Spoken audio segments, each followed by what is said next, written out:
Hi, it's so good to see you. Welcome to England. How was your journey? Hey, it's great to see you. It was long.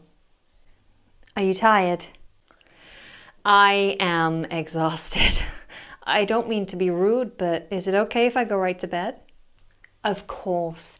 Would you like to have something to eat first? Maybe just a snack?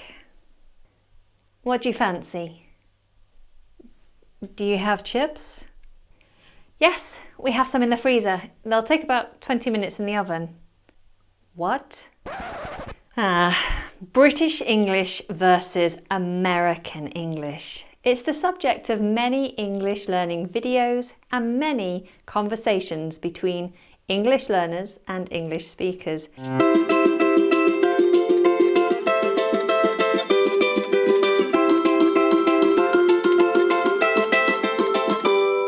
Hello everyone, Anna here from EnglishLikeANative.com, the site which helps you to speak English with confidence.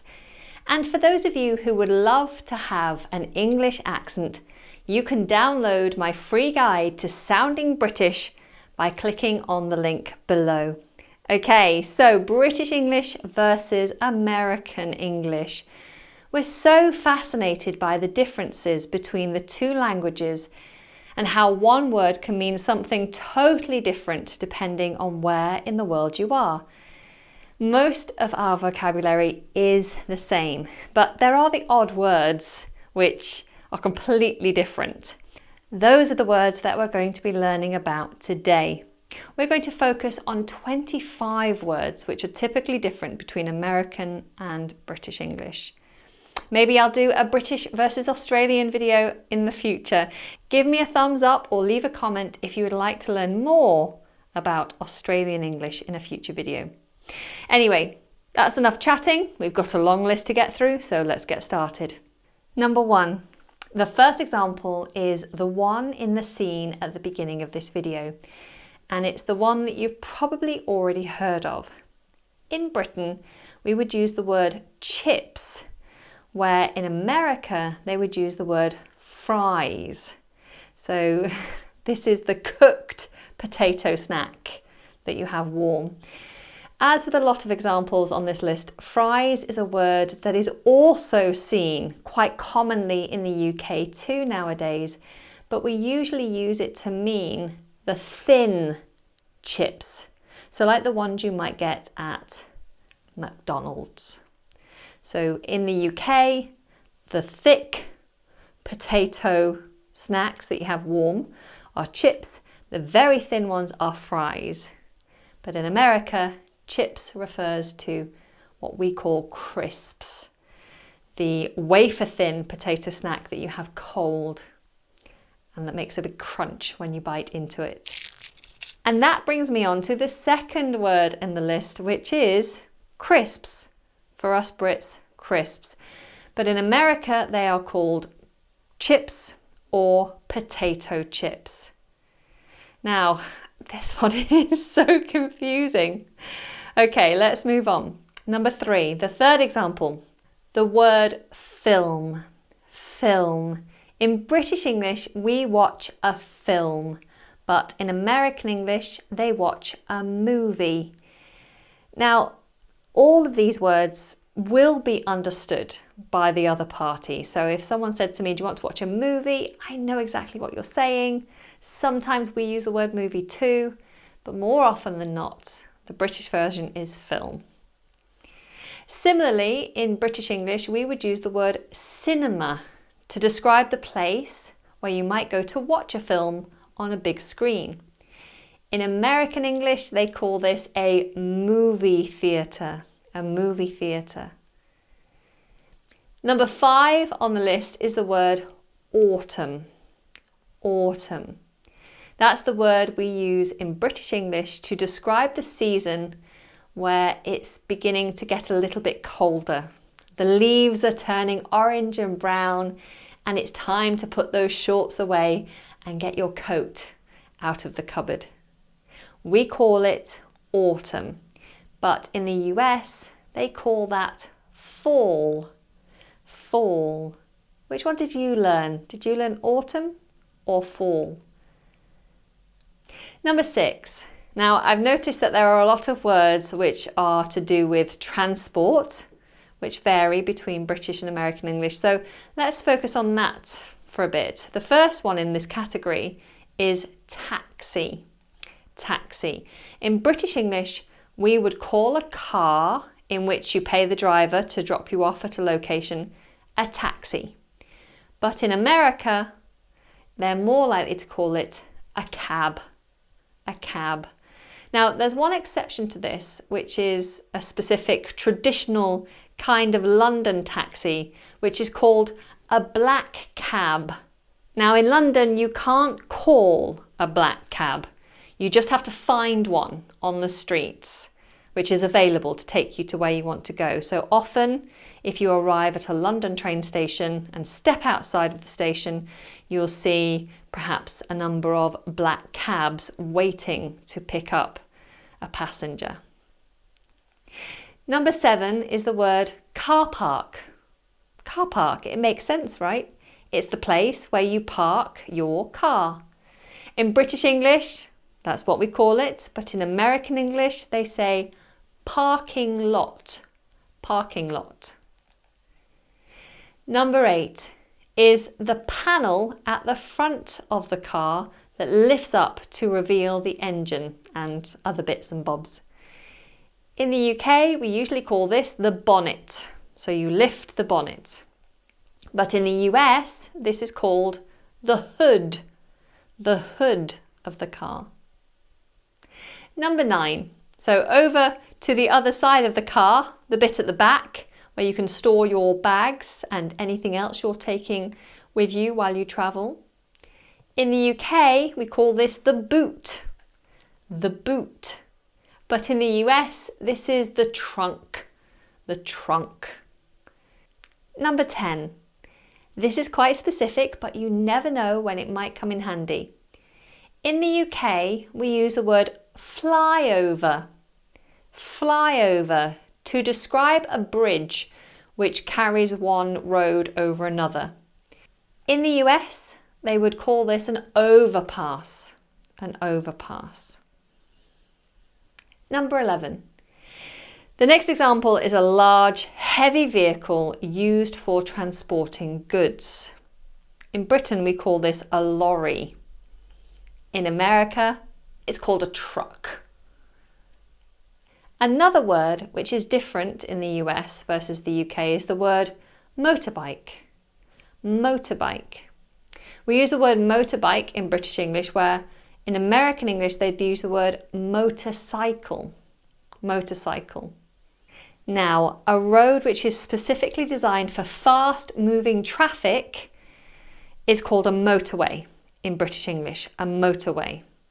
But in American English, it's called a highway. A highway. Number 14.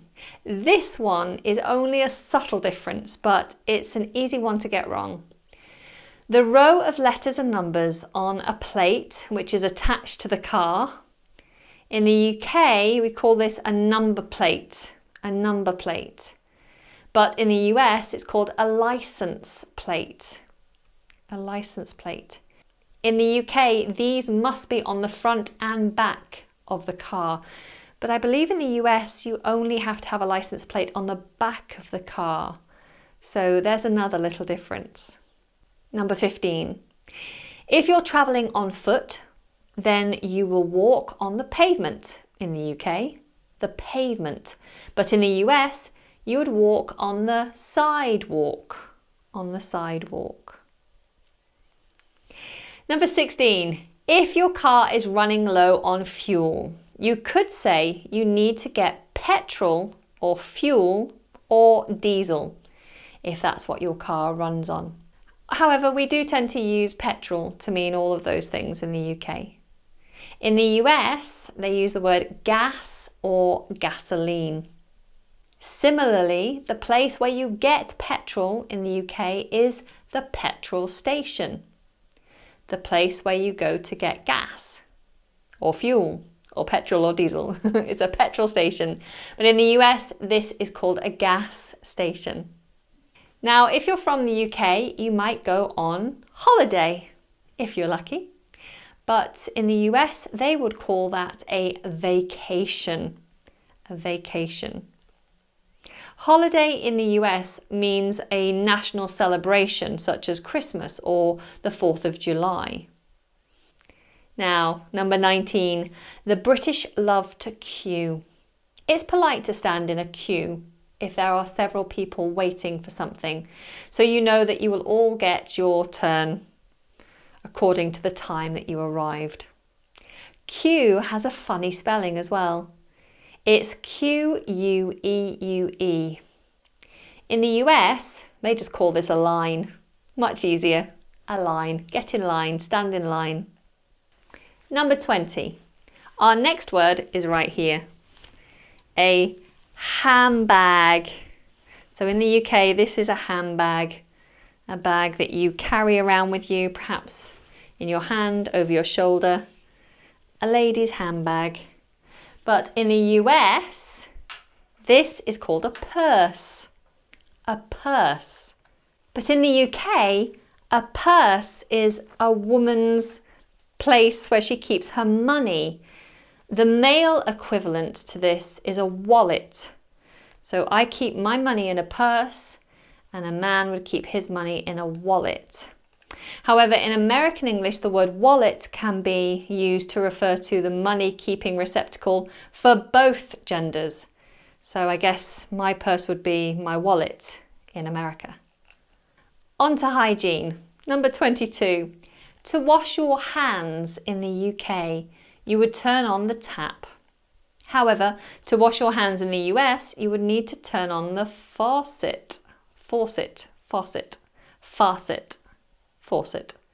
Tap in British English has the same meaning as faucet in American English. Number 23. In the UK, we hang our clothes in a wardrobe, but in the US, you hang your clothes in a closet.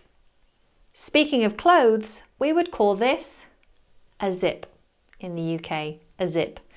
It's changed ever so slightly in the US. They call it a zipper. A zipper. So it's only a tiny difference, but zip versus zipper. Lastly, a word that causes a lot of confusion is the word trousers. Trousers in the UK, which are called pants in the US.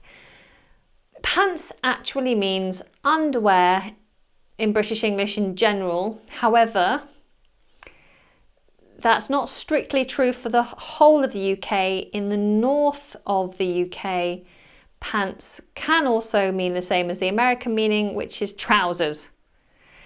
So you just have to be careful with that one, because if you tell someone to make sure they're wearing pants and you mean trousers, but you're talking to someone in the south, they might find that a little odd because you're telling them to wear underwear, and it might not be appropriate. So just want to be aware of, to be safe in the UK, I would use trousers, but in America, pants is fine. So I like your pants. What? Okay, so there we have 25 words which are different between British English and American English. Did you enjoy this video? Let me know by clicking the thumbs up button. And did I miss any? I certainly did. There are lots. So any others that you can think of, please put in the comments section below, and we can all learn together. And let me know if you'd like more of these UK versus US videos, or if you'd like me to look at the difference between British English and any other versions and variations of English. I'm happy to do that too. Let me know in the comments, and I'll see you again soon.